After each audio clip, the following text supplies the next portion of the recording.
విష్ణవే నమో వై బ్రహ్మనిధయే వాసిష్ఠాయ నమో నమః. కూజంతం రామ రామీతి మధురం మధురాక్షరం ఆరుహ్య కవితాశాఖాం వందే వాల్మీకికోకిలం. శ్రుతిస్మృతిపురాణానాం ఆలయం కరుణాలయం నమామి భగవత్పాదశంకరం లోకశంకరం. వాగర్ధావివ సంపృక్తౌ వాగర్ధప్రతిపత్తయే జగతః పితరౌ వందే పార్వతీపరమేశ్వరౌ. సూక్తిం సమగ్రయతు న స్వయమేవ లక్ష్మీః శ్రీరంగరాజమహిషీ మధురైకటాక్షైః. వైదగ్ధ్యవర్ణగుణగుంభనగౌరవైర్యాం కండూలకర్ణకుహరాः కవయోధయంతి. హైమోర్ధ్వపుండ్రమజహన్మకుటం సునాసం మందస్మితం మకరకుండలచారుగండం. బింబాధరం బహుళదీర్ఘకృపాకటాక్షం శ్రీవేంకటేశముఖమాత్మని సన్నిధత్తాం. మనోజవం మరుతతుల్యవేగం జితేంద్రియం బుద్ధిమతాం వరిష్టం. వాతాత్మజం వనరయూధముఖ్యం శ్రీరామదూతం శిరసా నమామి. ఆపదామపహర్తారం దాతారం సర్వసంపదాం లోకాభిరామం శ్రీరామం భూయో భూయో నమామ్యహం. సింధూరారుణ విగ్రహాం త్రినయనాం మాణిక్యమౌళిస్ఫురత్తారానాయకశేఖరాం స్మితముఖీం ఆపీనవక్షోరుహాం పాణిభ్యాం అళిపూర్ణరత్నచషకం రక్తోత్పలం బిభ్రతీం సౌమ్యాం రత్నఘటస్థరక్తచరణాం ధ్యాయేత్పరేదంబికాం. జయతు జయతు దేవో దేవకీనందనోయం జయతు జయతు కృష్ణో వృష్ణివంశప్రదీపః. జయతు జయతు మేఘశ్యామలకోమలాంగో జయతు జయతు పృథ్వీ భరనాశో ముకుందః. హరి ఓం. పరమేశ్వర స్వరూపమైన సభకి నమస్కారం.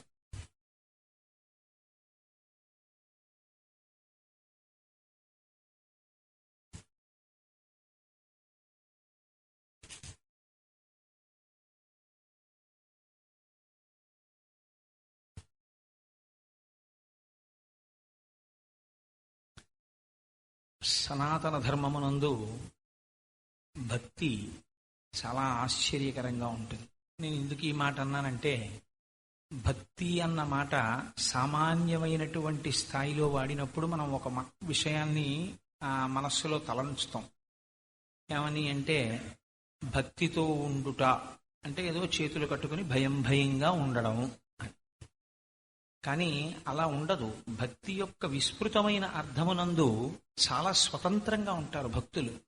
భగవంతుడితో ఎంత చనువుగా ఉంటారంటే, కవుల గురించి ఒక మాట ఉంది. అపారే కావ్య సంసారే కవిరేవ ప్రజాపతి యథాస్మై రోచతే విశ్వం తథైతత్ పరివర్తతే అని. కవి కూడా చతుర్ముఖ బ్రహ్మ లాంటి వాడు. ఆయన ఎలా అనుకుంటే అలా మార్చి విషయాన్ని కొత్తది సృష్టి చేసి చెప్పగలడు. కాబట్టి కవికి ఎంత స్వాతంత్రం ఉంటుందో భక్తుడు కూడా భగవంతుడి దగ్గర అంత స్వాతంత్ర్యాన్ని అనుభవిస్తాడు. కానీ ఆ అనుభవమునందు పవిత్రత అనేటటువంటిది మాత్రం ఎన్నడూ వీగిపోదు. పరమ పవిత్రమైనటువంటి భావనతో చూస్తాడు. ఆ చూసేటప్పుడు ఇది చూడడమా అది చూడకపోవడమా అనే ఉండదు. చాలా స్వతంత్రంగా ఉంటాడు. నేను ఇవాళ ఈ భూమికి చెప్పకుండా మీకు ఒక శ్లోకాన్ని విజ్ఞాపన చేస్తే నేను కించిత్ పొరపాటు చేసిన వాడిని అవుతానేమోనని ఈ నేపథ్యాన్ని ఆవిష్కరించే ప్రయత్నం చేస్తున్నాను. మీరు చూడండి, మనం వెంకటేశ్వరుడికి సుప్రభాతం పలుకుతాం. పలికిన తరువాత ఆయన లేచి వచ్చారు మిమ్మల్ని చూడ్డానికి. ఎలా వచ్చారని చెప్పారు మీరు శ్లోకం? కమలాకు చచూచుక కుంకుమతో నియతారు నితాతుల నీలతనో కమలాయతలోచనలో కపతే విజయీ భవ వెంకట శైలపతే. అది మీరు చేసిన మొదటి దర్శనం. ఏవో మీరు గుర్తులు చెప్పి ఆకాశ సింధు కమలాని మనోహరాణి ఆదాయ పాదయుగమర్చయితుం ప్రసన్నాః అని ఇన్ని చెప్పిన తర్వాత నిజంగా స్వామి లేచి మీకు దర్శనమిచ్చారు. ఎలా ఉన్నాడు స్వామి అంటే అరమరిక లేకుండా మీరు మాట్లాడతారు. అయ్యయ్యో అదేమిటి స్వామి అలా వచ్చేశారు, పైన ఉన్నటువంటి ఉత్తరీయం కప్పుకోకుండా వచ్చారు. రాత్రి మీరు లక్ష్మీదేవిని గాఢాలింగనం చేసుకుని పడుకున్నారు. అమ్మవారు మిమ్మల్ని సంతోషపెట్టడం కోసమని చెప్పి తన కుచముల మీద అలదుకున్నటువంటి కస్తూరేఖలు మీ వక్షస్థలం మీద కనపడుతున్నాయి. అంటే రాత్రి మీరు అమ్మవారిని గాఢాలింగనం చేసుకుని పడుకున్నారు. అటువంటి వక్షస్థలంతో స్వామి మీరు మా కోసమని గబగబా వచ్చేసి కనపడిపోయారు. అయ్యయ్యో ఇంత సౌలభ్యమా మరిని, ఆ ఉత్తరీయం కప్పేసుకోండి. విజయీ భవ వెంకట శైలపతే. ఇప్పటి వరకు కనపడన్నాడు, ఇప్పుడు విజయీ భవ. అయ్య బాబోయ్ ఇంత సౌలభ్యమా స్వామి, నీకు విజయమగుగాక అన్నాడు. తెల్లవారి లేస్తూనే మీరు పరమేశ్వరుణ్ణి స్మరించమని శంకర భగవత్పాదాచార్య స్వామి వారి యొక్క ఉద్బోధ. అందులో ఆయన అంటారు, ప్రాతస్మరామి పరమేశ్వర బాహుదండాన్ ఖట్వాంగశూల హరిణాహ పినాకయుక్తాన్ గౌరీ కపోలకు చరంజిత పత్ర రేఖాన్ సవర్ణ కంకణ మణిద్యుతి భాసమానాం. శంకరుడి చేతిలో పట్టుకున్నటువంటి ఆయుధములు, ఆయన చేతికి వేసుకున్నటువంటి స్వర్ణ కంకణములతో పాటుగా ఆయన చేతి వేళ్లయందు నాకు కొన్ని గుర్తులు కనపడ్డాయి. ఏమా గుర్తులు? రాత్రి అమ్మవారు తన చెక్కిళ్లకి తన వక్షస్థలమునందు అలదుకున్నటువంటి కస్తూరి మొదలైన అంగరాగముల యొక్క రేఖలు, ఆ అంగరాగముల యొక్క రంగులు శంకరుని యొక్క కుడి చేతి వేళ్ల చివర నాకు కనపడుతున్నాయి. ఇది స్వాతంత్రము కాదు అని మీరు అనగలరా భక్తుడికి? ఖచ్చితంగా స్వాతంత్రమే. కానీ భక్తుడు ఇలా మాట్లాడినా, భగవంతుడు ఇలా దర్శనమిచ్చాడు అని చెప్తున్నా, ఆయనకి పవిత్రత మాత్రము ఎంత మాత్రమూ సన్నగిల్లదు. ఆ పవిత్రమైన హృదయం ఉన్నవాడు ధ్యానమునందు భగవంతుని యొక్క ఎటువంటి విన్యాసమునైనా, ఎటువంటి లీలనైనా తాను దర్శనము చేయగలుగుతాడు. మీరు చూడండి, సూర్యుని యొక్క కిరణములు మురికి కాలువలో పడతాయి. మురికి కాలువలో సూర్యకిరణములు పడినంత మాత్రం చేత సూర్యకిరణములు అపవిత్రం అవుతాయా? అగ్నిహోత్రం మీద పడతాయి, అవేం కాలిపోతాయా? లేకపోతే మంచు మీద పడతాయి, అవేం ముద్దయిపోతాయా? ఏమీ అవవు. అలాగే సూర్యుడు సూర్యుడిగా ఉన్నట్లే పరమ పవిత్రతతో, పవిత్రమైన హృదయముతో భగవంతుని యొక్క అనేకమైన లీలలు దర్శించినటువంటి భక్తుడు కూడా అంత పవిత్రమైన హృదయంతోనే స్మరిస్తాడు. నేను పుట్టడానికి కారణం మా తల్లిదండ్రులు ఒకరితో ఒకరు రమించడం కారణమై ఉండి ఉండవచ్చు. కానీ నేను మా తల్లిదండ్రుల వంక చూసినప్పుడు నాకు అది అపవిత్రమైన అటువంటి ఆలోచన రాదు. నా తల్లిదండ్రులు నాకు జన్మనిచ్చినటువంటి మహానుభావులు అన్న భావన మాత్రమే కలుగుతుంది. ఒక కొడుకు తల్లిదండ్రుల వంక చూసినప్పుడు కలిగేటటువంటి భావన ఎటువంటిదో, భక్తుడు భగవంతుని యొక్క లీలలను అనుభవించడమునందు అంత పూనికతో, అంత సద్బుద్ధితో పసిపిల్లవాడు తల్లి దగ్గర నిలబడినట్టు తాను అనుభవిస్తాడు. ఇప్పుడు చూడండి, అన్నమాచార్యుల వారు కొన్ని కీర్తనలు రచించారు. మీరు వాటిలో ఉన్న సాహిత్యాన్ని చూస్తే ఆశ్చర్యపోతారు.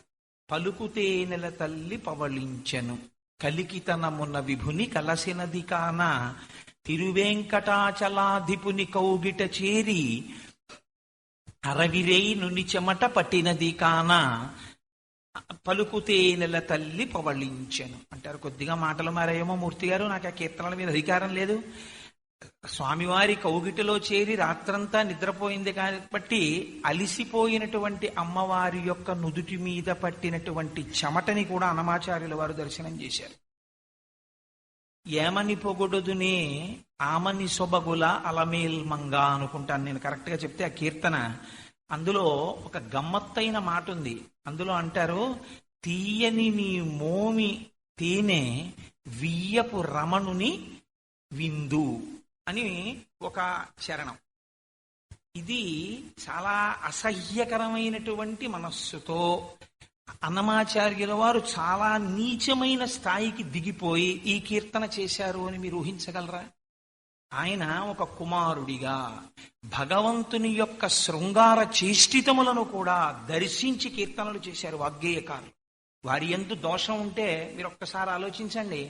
ఆ మాట పలకడంలో కానీ, అది చెప్పడంలో కానీ నిజంగా వాళ్ళ హృదయములలో ఏమైనా దోషభూయిష్టమైన ఆలోచనలు ఉండి ఉంటే శారద వారి చేత పలికిస్తుందా మాటలు? అంటే స్నానం చేస్తున్నటువంటి తల్లి స్నానాల గది తలుపులు తెరిచి పిల్లవాడు ఏ ప్రమాదం తెచ్చుకుంటాడోనని స్నానం చేస్తున్నా, 2 సంవత్సరాల పిల్లవాడు ఆ గదిలో కూర్చుని ఆడుకుంటూ అమ్మ వంక చూస్తున్నప్పుడు ఏమీ తెలియనటువంటి పిల్లవాడి యందు అమ్మని చూసినప్పుడల్లా అమ్మ అన్న పవిత్ర భావన తప్ప వేరొకటి లేనటువంటి పసిబిడ్డడి హృదయము ఎలా ఉంటుందో అలా, అటువంటి చక్కటి వ్యవసాయాత్మికమైన బుద్ధితో కవులు, వాగ్గేయకారులు సనాతన ధర్మమునందు పరిఢవిల్లిన భక్తితో భగవంతుని యొక్క శృంగార చేష్టితములను కూడా దర్శనం చేశారు. శంకరాచార్యుల వారు సౌందర్యలహరిలో చాలా గమ్మత్తైన శ్లోకాలు ఇచ్చారు. వాటి యోగ రహస్యాలు వేరనుకోండి.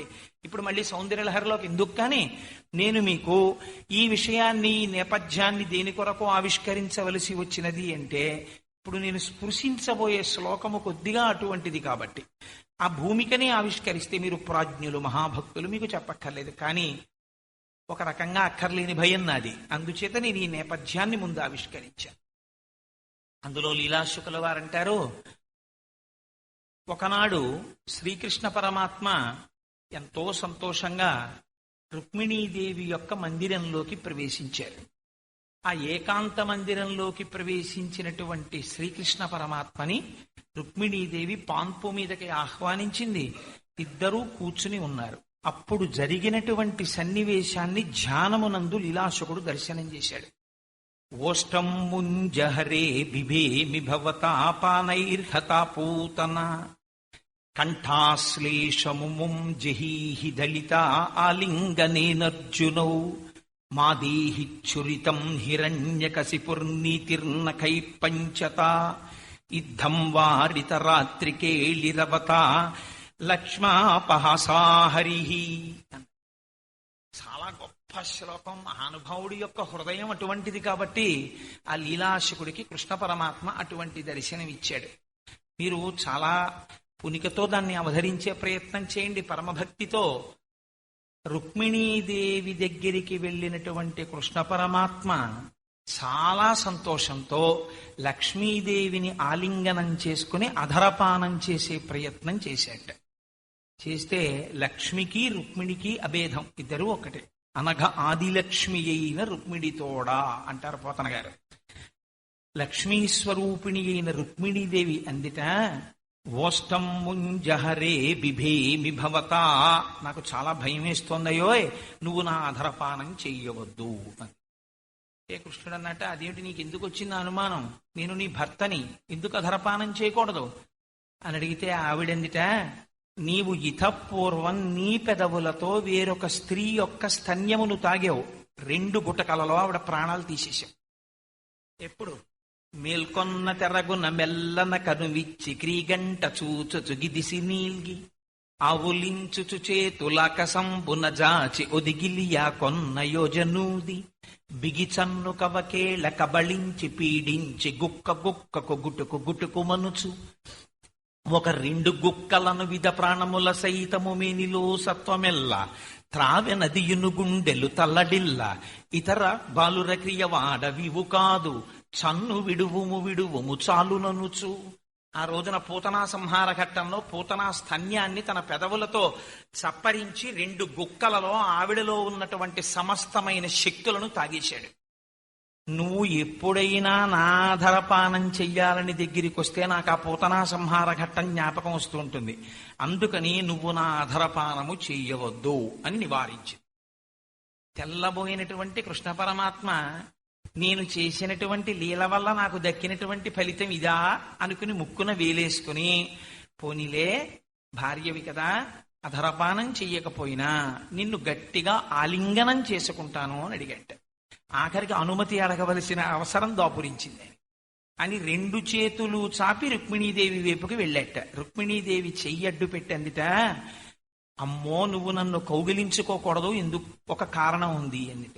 అదేమిటి, కౌగిలించుకోవడం కూడా ఎందుకు కౌగిలించుకోకూడదు అని అడిగట. అడిగితే రుక్మిణీదేవి అంటుంది, ఇతపూర్వం ఒక పెద్ద సమస్య ఒకటి వచ్చింది నువ్వు కౌగిలించుకోవడం వల్ల. ఒక్కసారి జ్ఞాపకం చేసుకొని బాల్య క్రీడలు జహీహి దళిత నువ్వు విడిచిపెట్టు. ఎందుచేతనంటే ఇతపూర్వం నువ్వు నీ నడుముకి కట్టినటువంటి ఆ రోటిని 2 మద్దుల మధ్యలోకి లాక్కుని వెళ్ళావు.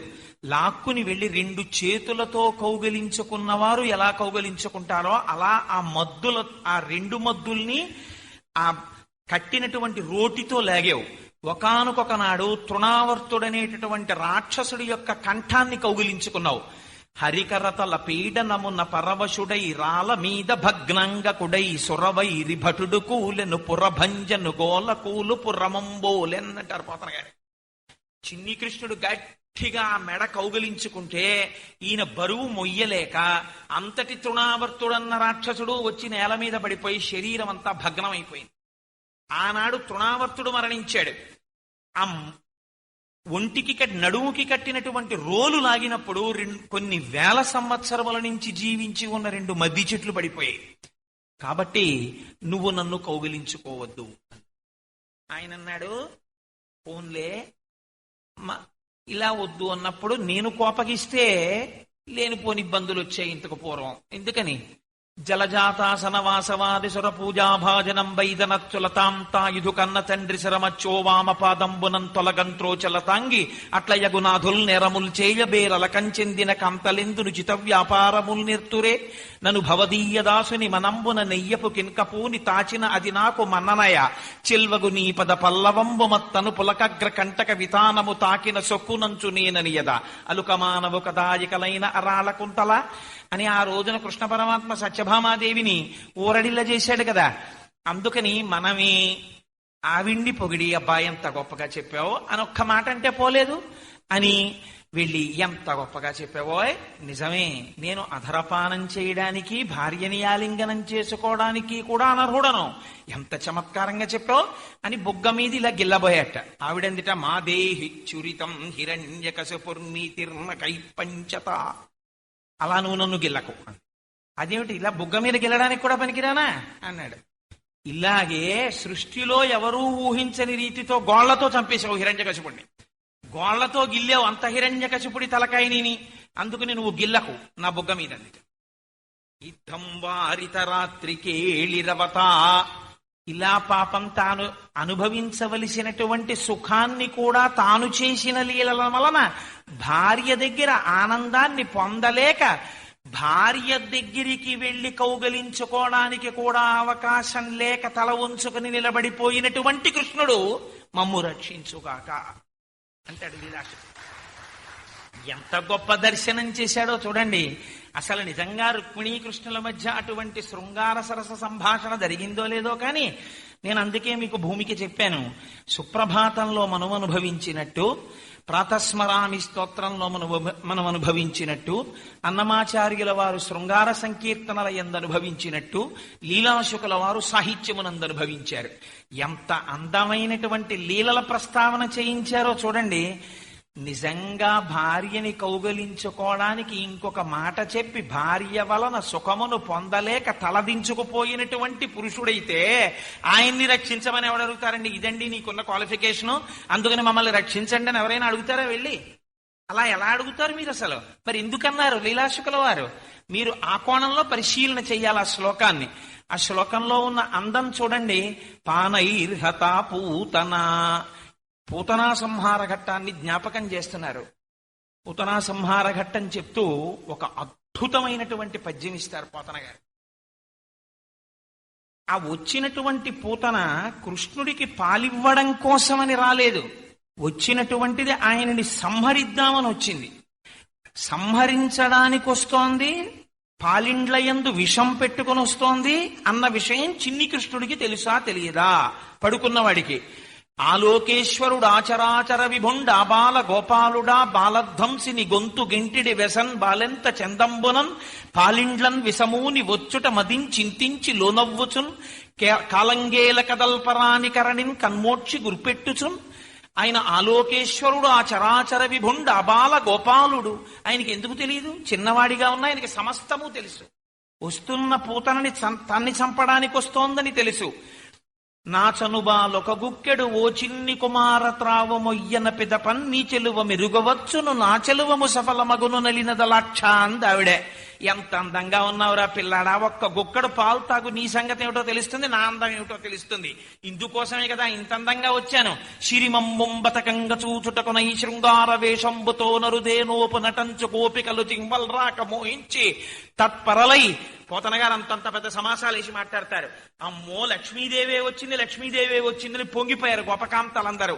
ఆ రోజున అంత అందమైనటువంటి వేషంలో వచ్చి పాలిచ్చినటువంటి పూతనని విషముతో పాటు పాలతో పాటు 2 గుక్కల్లో వీడు వీడు అన్నా విడిచిపెట్టకుండా పూతనా సంహారం చేశాడు ఆయన. ఈ పూతనా సంహారం చేస్తే పోతన గారు అన్నారు, చచ్చిపోయిన పూతనకి నిజస్వరూపం వచ్చింది. 13 కిలోమీటర్ల దూరం పడిపోయింది ఆవిడ దేహం. పడిపోతే దాన్ని ముక్కల ముక్కల కింద గొడ్డళ్ల పెట్టి నరికారు నందాదులు. అగ్నిహోత్రం వెలిగించారు.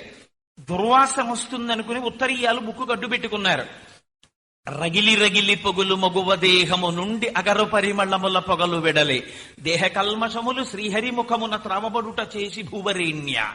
తెలిసిచ్చిందో తెలియకిచ్చిందో ఒక్కసారి చిన్ని కృష్ణుడికి పాలిచ్చినంత మాత్రం చేత ఆవిడ దేహంలో ఉన్న సమస్తమైనటువంటి కల్మషములు శ్రీహరి చేత తాగబడ్డాయి. లేకపోతే హరి అన్న పేరు ఆయనకి ఎందుకు వస్తుంది?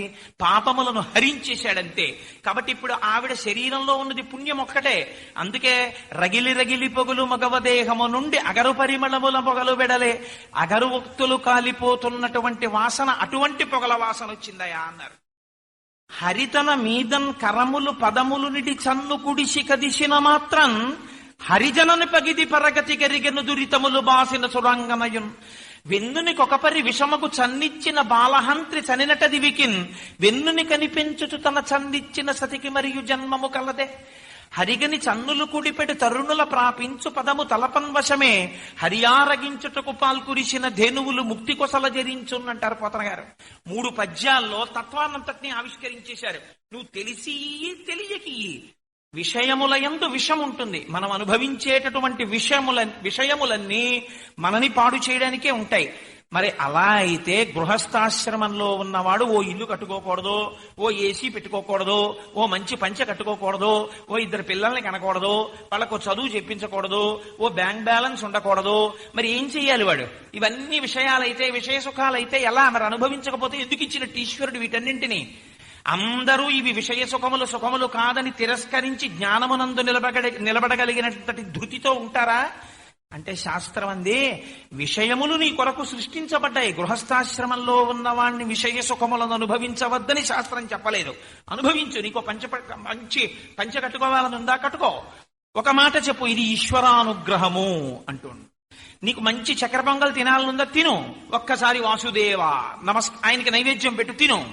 నీకు మంచి తేనె తాగాలనుందా? కాస్త తేనె తెచ్చుకుని శివలింగానికి అభిషేకం చేసి అకాల మృత్యుహరణం సర్వవ్యాధి నివారణం సమస్త పాపక్షేకరం శ్రీ ఉమామహేశ్వర పాదోదకం పావనం శుభం అన్న తేనె పుచ్చుకో, ధన్యుడు అయిపోతావు. నీకో ఏసీ పెట్టుకోవాలనుందా? పెట్టుకో. ఇది ఈశ్వరుడిచ్చిన కృపాను. ఏది చేసినా ముందు మాత్రం ఒకటి పెడుతుంది. ఇదంతా ఈశ్వరానుగ్రహం అను. కానీ అలా అనేటప్పుడు ఏది చెయ్యకూడదని శాస్త్రం చెప్పిందో అది కూడా చేసేసి ఈశ్వరానుగ్రహం చేస్తున్నాను అనుకో. వేదం నిషిద్ధ కర్మ విధించింది. వీటి జోలికి నువ్వు వెళ్ళకూడదని చెప్పింది, వాటి జోలికి నువ్వు వెళ్ళకూడదు, అవి చెయ్యకూడదు. వాటికి ఈశ్వరానుగ్రహం ఏంటి? ఈశ్వరుడు చెయ్యొద్దని చెప్తే ఈశ్వరుడు నిన్ను అనుభవించవచ్చని చెప్పిన సుఖములు నీవు అనుభవించవచ్చు. కానీ ఆ విషయమునందున్న విషము విరిగిపోవాలంటే అది ఈశ్వరుడికి నివేదన చెయ్యబడి ఉండాలి. తెలిసి చేసినా తెలియక చేసినా కృష్ణుడికి 2 గుక్కల పాలిచ్చిన పూతన మోక్షాన్ని పొందితే నువ్వు కూడా అనుభవించినటువంటి ప్రతి విషయ సుఖాన్ని, వేదమంగీకరించినటువంటి విషయముల యొక్క సుఖమును నువ్వు పొందేటప్పుడు ఈశ్వరుడికి నివేదన చేసి తత్ప్రసాదముగా నువ్వు అనుభవిస్తే నీకొచ్చిన సమస్య ఎక్కడుంది? నీకేమి సమస్య లేదు. నువ్వు ధన్యుడవై కూర్చుంటావు. నీకే పాపము ఉండదు, ఏ పుణ్యం ఉండదు. కాబట్టి ఆ స్థితిని పొందు. దీన్ని అమ్మవారి చేత మనకి చెప్పించడానికి పానైర్హత పూతన. చిత్రం ఎక్కడుంటుందో తెలుసా అండి? మీకు ఏదైనా ఒక నీతి చెప్పాలి అంటే ఒక్క నీతి చెప్పారనుకోండి, అబ్బా ఇలాంటివి చాలా చెప్పారు లేద్రో అని ఉత్తరీయందులకు వెళ్ళిపోతారు. అందుకని ఈశ్వరుడు ఏం చేస్తాడంటే వీళ్ళ మనస్సు యందు ఒక వెలితి ఉంది. ఆ వెలితిని ఏదో రకంగా నింపి నేను వీళ్ళకి ఒక మంచి విషయాన్ని ప్రతిపాదించాలి. తల్లిదండ్రులు చూడండి, నువ్వు కానీ యూనిట్ టెస్ట్లకు బాగా చదువుకుని మంచి మార్కులు తెచ్చుకుంటే నిన్ను ఆదివారం నాడు పిక్నిక్కి తీసుకెళ్తాను. సెకండ్ సాటర్డే నాడు సెలవు. ఆ రోజు ఫస్ట్ షో సినిమాకి నువ్వు ఏ సినిమా అడిగితే ఆ సినిమాకి తీసుకెళ్తాను. అంటే బోనస్ కొడుకు ఏదో అడుగుతాడు. వస్తూ అక్కడ ఏదో ఇల్లు ఉంది నాన్నగారు, అక్కడ మనం కేక్లు కూడా తిని రావాలని. ఆల్ రైట్, అవి కూడా తిందువు గాని ప్రొవైడెడ్ నువ్వు యూనిట్ టెస్ట్లకి మాత్రం టీవీ చూడకుండా, నేను ఎప్పుడు తలుపు తీసి చూసినా నువ్వు చక్కగా చదువుకుంటూ ఉండాలి, అలా చదువుకో అంటాడు. ఇవి ఆశ దేని కొరకు పెట్టాడు? ప్రధానమైనటువంటి ప్రయోజనమును నెరవేర్చడానికి. శ్లోకమునందు దర్శనము లీలాశుకుడి యొక్క వైభవానికి దర్శనమైంది. మనం అటువంటి సద్భావన చేత దర్శిస్తే పర్వాలేదు, కానీ ఆ లీల అమ్మవారు మీకు చేసినటువంటి ఉపదేశంగా లోకమాత కనుక తన బిడ్డలకి మళ్లీ ఒక్కసారి ఇలా జ్ఞాపకం చేస్తోందన్న భావనతో మీరు అనుభవిస్తే అది మిమ్మల్ని మరింత తరింపచేస్తుంది. కాబట్టి ఓష్టం ముంచహరే బిభీతి భవత, అయ్య బాబోయ్ నువ్వు నా అధరపానము చేయవద్దు అని తిరస్కరించడంలో ఉన్నటువంటి నీతి. రెండవది, అమ్మవారు శ్రీకృష్ణ భగవానుడు కంఠాశ్లేషముం జహీతి దళిత ఆలింగనేనర్జునౌ, మద్దులు ఆయన లాగినటువంటి రోటి చేత పడిపోయినటువంటి సన్నివేశాన్ని ఆవిష్కరించారు. అది ఎలాగో నేను ఇవాళ దామోదర లీల కార్తీక మాసం ఒక్కసారి ఆవిష్కరించాలనుకుంటున్నాను కాబట్టి అక్కడ చెప్తాను. మూడవది, గోటి చేత హిరణ్యకశిపుడి యొక్క తలలు గిల్లేసినటువంటి సందర్భాన్ని అమ్మవారు జ్ఞాపకం చేసింది. మనం అందరికీ ఉన్నటువంటి పెద్ద భ్రాంతి ఏమిటంటే, పక్క ఇంట్లో దొంగలు పడ్డారనుకోండి, మన ఇంటికి 3 తాళాలు వేస్తాం.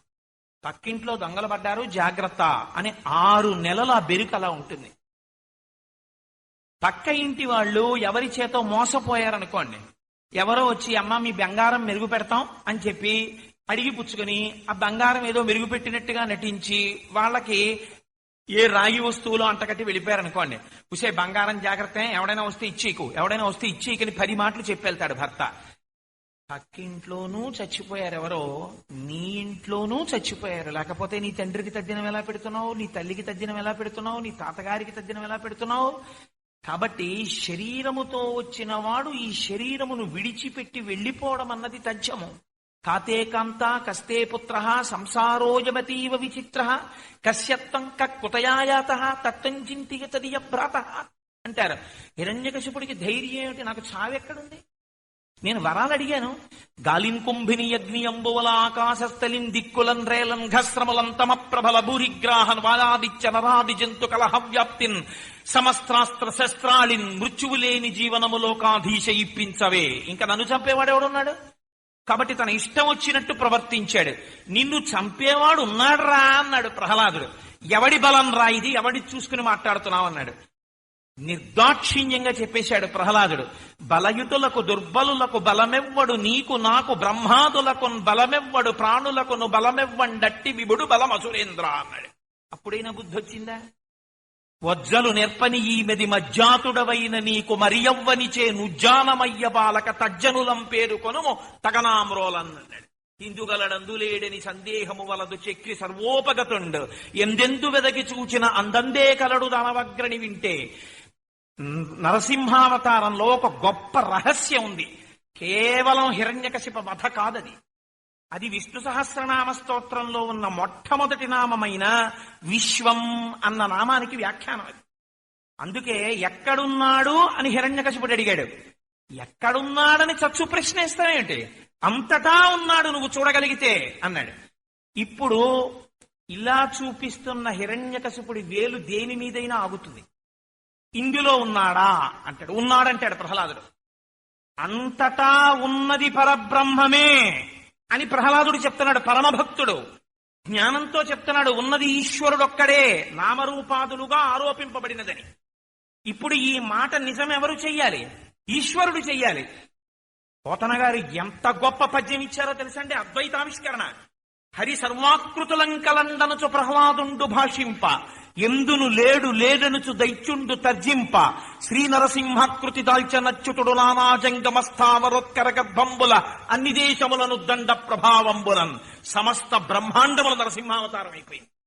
ఏమో ఎక్కడ వేలు చూపిస్తాడో ఒక స్తంభం చూపించాడు, ఉన్నాడు. స్తంభం నీ బుర్ర నీలో కూడా ఉన్నాడు అన్నాడు. అంతే, పెళపెళార్భటులతో అందులోంచి వచ్చాడు.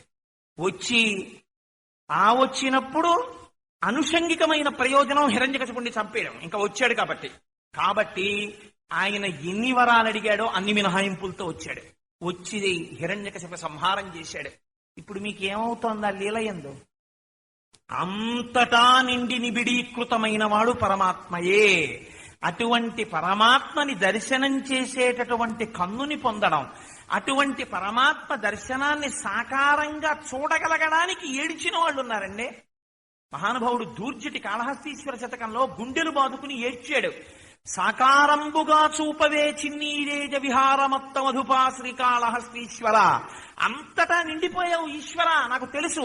అపాతాళ నభస్థలంత భువన బ్రహ్మాండమా విస్ఫుర జ్యోతిస్పాటక లింగమౌళి విలసత్పూర్ణేంద్రువంతామృతై అస్తోకప్లుత మేకమీశమని సమృద్రాను వాకాంజపం ధ్యాయే దీప్తిక సిద్ధయే ధ్రువపదం విప్రోభిజించేచ్చివం బ్రహ్మాండ వ్యాప్త దేహా భజిత హిమరుచాభాసమానా భుజంగై కంఠే కాళాహట్టపర్దాహ కలిత శశికలశ్చండ కోదండ హస్తా త్రక్షా రుద్రాక్షమాలా సులలిత వపుష సంభవా మూర్తిభేదా రుద్రాశ్రీ రుద్రసూక్త ప్రకటిత విభవాన ప్రయచ్చస్తు సౌఖ్యం. అయినా ఈశ్వర, నా మాంసనేత్రమునకు కనపడేటట్టు ఒక్కసారి నాకు కనపడవా? అంతటా నిండిపోయినటువంటి నిన్ను చూడడానికి నాకు ఆ జ్ఞానము లేదు, నాకు ఆ శక్తి లేదు. ఒక్కసారి సగుణాకారంబుగా చూపవే చిన్నీరేజ విహారమత్త మధుప శ్రీకాళహస్తీశ్వర అని అడిగాడు. అలా అడగడమేమిటి? ఉదయగ్రామము పానవట్టము అభిషేకోత ప్రవాహంబు వార్ధి దరిద్ధాంతము ధూపధూమము జ్వలద్దీప ప్రభారాశి కౌముది తారానివహంబులద్భుత సుమంబులుగా తమోదూత సఖ్యతమై సీత గభస్తి బింబ శివలింగం బొప్పె ప్రాచీదిశన్. మళ్ళీ దూర్జటే చెప్పుకున్నాడు వెంటనే. అలా దర్శనమిచ్చేశాడు ఈశ్వరుడు. కాబట్టి ఎక్కడ ఆర్తి ఉన్నదో అక్కడ ఈశ్వరుడు సాకారుడయ్యాడు. పరిత్రాణాయ సాధూనాం వినాశాయ చతుష్కృతాం ధర్మ సంస్థాపనార్థాయ సంభవామి యుగే యుగే. మొట్టమొదట అసలు నేను ఎందుకు ఒక రూపమును దాల్చాలి అంటే, అలా ఒక రూపముతో నువ్వు కనపడకపోతే నిన్ను చూడకుండా మేము